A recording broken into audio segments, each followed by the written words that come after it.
In the top stories, more than 58% of public officials filed declarations.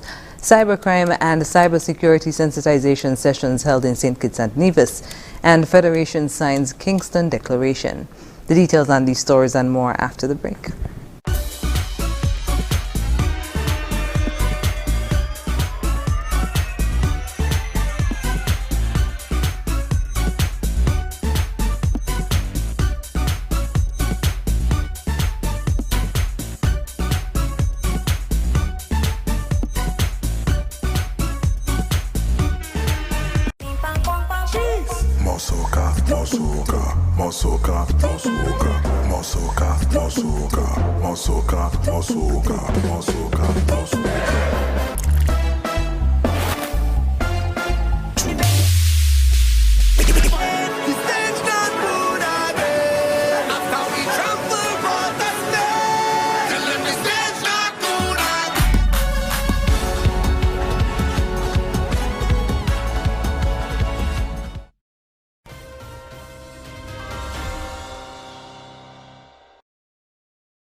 Hello and welcome to the ZIZ Channel 5 newscast. I'm Carla Barrage.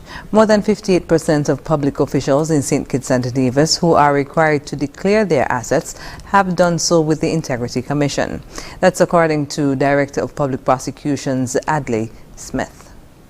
Things that we have to take on board in terms of having to have those things filed. But it's being done. I've been promised that I would get that information shortly. I can tell you though that after the press conference, as of maybe around after the 15th,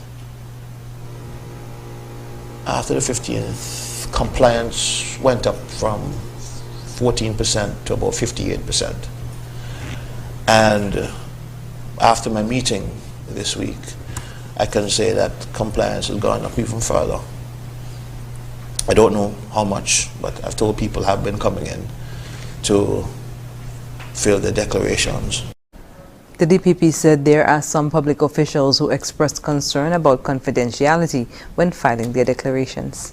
People may have their different reasons for not filing their declarations, but one of those cannot be the inconvenience of it, right? The fact that it's inconvenient, there's a greater purpose to be achieved insofar as transparency in government. I've also been told that persons are concerned about confidentiality on the part of the Commission in terms of keeping the information indoors and taking adequate measures to ensure that it doesn't reach into the wrong hands. Well, that would be unauthorized information, right? And for any member of a commission, and they're well aware of it because we've had discussions about it, that they could be prosecuted, number one, on the unauthorized disclosure of official information. Yes, the Unauthorized Disclosure of Official Information Act. And number two, the person who is affected could bring a civil suit against the Commission. I would imagine negligence. The Commission has a duty to ensure that the information is kept in a secure manner. DPP Smith was a guest on the January 17th edition of In Focus, speaking on measures for anti-corruption. In an event aimed at bolstering cybersecurity across the Caribbean, the CARICOM Implementation Agency for Crime and Security Impacts, Cybercrime and Cybersecurity Sensitization session kicked off in St. Kitts and Nevis on January 16, 2024 at the Koi Resort Antara Conference Room.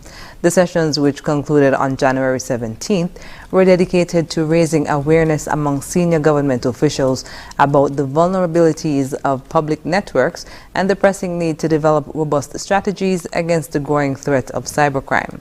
St. Kitts and Nevis's Prime Minister and Minister of National Security, Honorable Dr. Terence Drew, who delivered the featured address, emphasized the urgency of the issue. This is an important body of work. Cybersecurity must be high on the agenda of small island developing states. It is of critical importance to achieving the 7 pillars of our sustainable small island state agenda. Indeed, there is the awareness and the reality that 21st century progress is hinged to technological advancements. Therefore, the realm of cyberspace must be protected while maintaining the necessary freedoms of access to its unlimited potential and possibilities for all of our citizens. He spoke of the aim of the CARICOM Impacts Project. The expectation is that the region will have 1. Increased compliance of national legislations and policies with international standards on cybercrime. Increased capacity for the police and judiciary to investigate, prosecute, and adjudicate cases of cybercrime and electronic evidence and engage in effective interagency, public, private, and international cooperation. 3. Increase awareness across stakeholders about cybercrime and cybersecurity policies. 4. Strengthen regional coordination of cybercrime and cybersecurity activities. And 5. Lastly, improve capacities of the Regional Intelligence Fusion Center and National Intelligence Points of Contacts in member states for information gathering and strategic analysis. In a call to action, Dr. Drew urged a collective and comprehensive effort to address the critical issue of cybersecurity. Governments cannot do it alone, and that is why we reached out to the private sector and other organizations. It needs the partnership of private companies to strengthen the cybersecurity and resilience of the critical services and technologies on which citizens depend.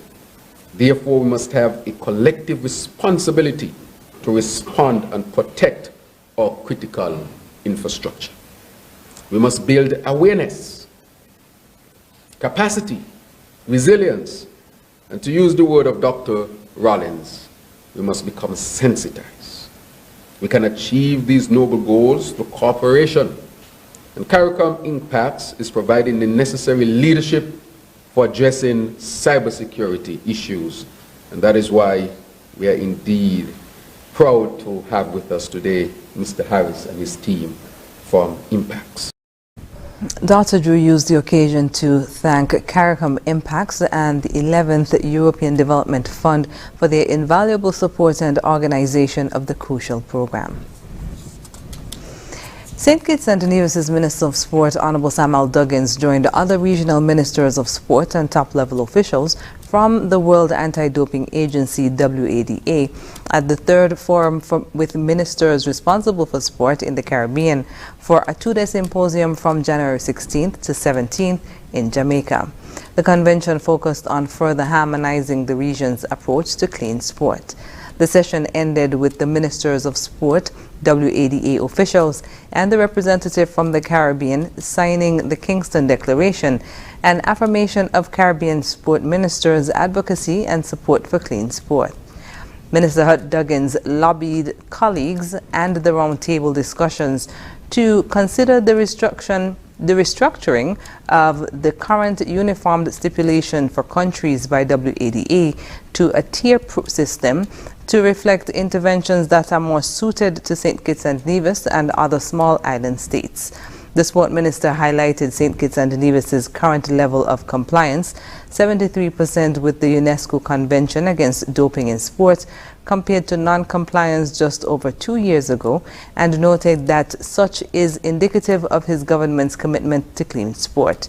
Minister Duggins also utilized the conference to share St. Kitts and Nevis's plan to officially launch its anti-doping in sport campaign within schools at the end of January. After the break, work being done to improve the ease of opening a bank account and artificial reefs to be constructed to boost fish and lobster stock in Nevis's waters. Stay with us.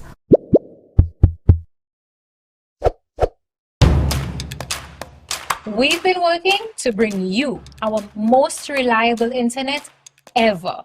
And today, we are very excited to offer gig speed on Flo's fiber-powered network. The best entertainment experience in St. Kitts and Nevis. And plans that give you everything you need. It's a new Flow, and it's all inspired. And it's all inspired. And it's all inspired. And it's all inspired by you.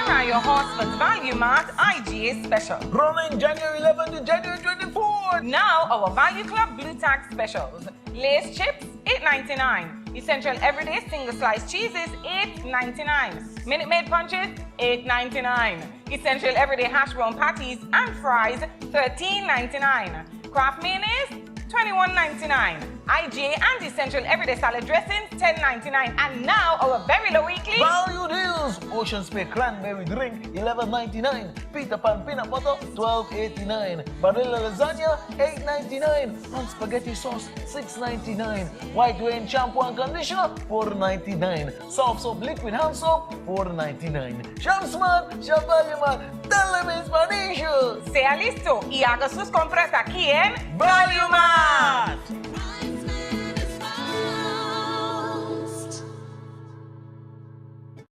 National Home Loans. Get your dream home. All could be yours. Walk through the door. Come take what you need. Get you the keys. All could be yours. What you deserve. National Home Loans. Get your dream home. Get your dream home. Get your dream home. National Home Loans. Get your dream home. National Home Loans. Home ownership made easy. When you're with National, you're home.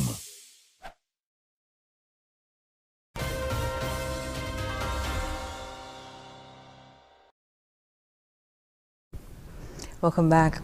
The Eastern Caribbean Currency Union Bankers Association has been working to make it easier for customers in the Eastern Caribbean Currency Union to open a bank account.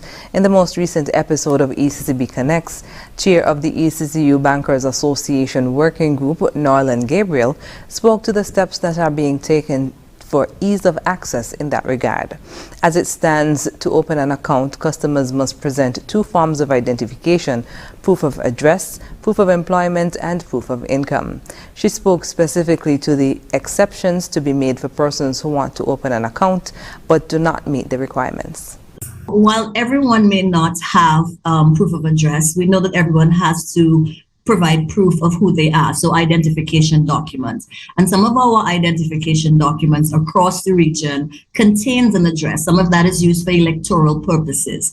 And so consideration can be given to accepting this as a form of ID as well as proof of address. I would like to note that for the immediate measures, there are some action items that are required for us to be able to move forward with that. And that is collaboration between the regulators as well as the licensed financial institution. So some guidance notes from the regulators would be critical to the market to assist in this regard. So we've looked at some immediate measures, and then the short to medium term, we've looked at putting in place a product where the risk is assessed around the product rather. She explained that a basic payment account will be put in place in the short to medium term. We've looked at some immediate measures, and then the short to medium term, we've looked at putting in place a product where the risk is assessed around the product rather than on the individual. So it is in the form of a basic payment account. So that would allow for a wide cross-section of our territories to be able to access banking services from a starter basis with this basic transaction account. It's for transactional purposes, which would allow for persons to bill pay, to use ATM, for points of sale, the normal things we do to transact in our lives. Whereas the risk is assessed around the product itself and not the person. So the usage is limited. There are thresholds in place around dollar amounts, frequency of transactions, etc., and that is how the risk is assessed. It was noted that the basic payments account would require a regulatory mandate and can be rolled out within a few months in the territory. The Department of Marine Resources intends to launch a project in 2024 to construct artificial reefs intended to increase the fish and lobster population in Nevis's waters. DMR Deputy Director based on Nevis, Corey Maynard, said the island will benefit directly from this federal program. He was speaking during his presentation outlining the department's activities for this year at the Nevis Island Administration's Ministry of Agriculture Agenda 2024 meeting on Tuesday.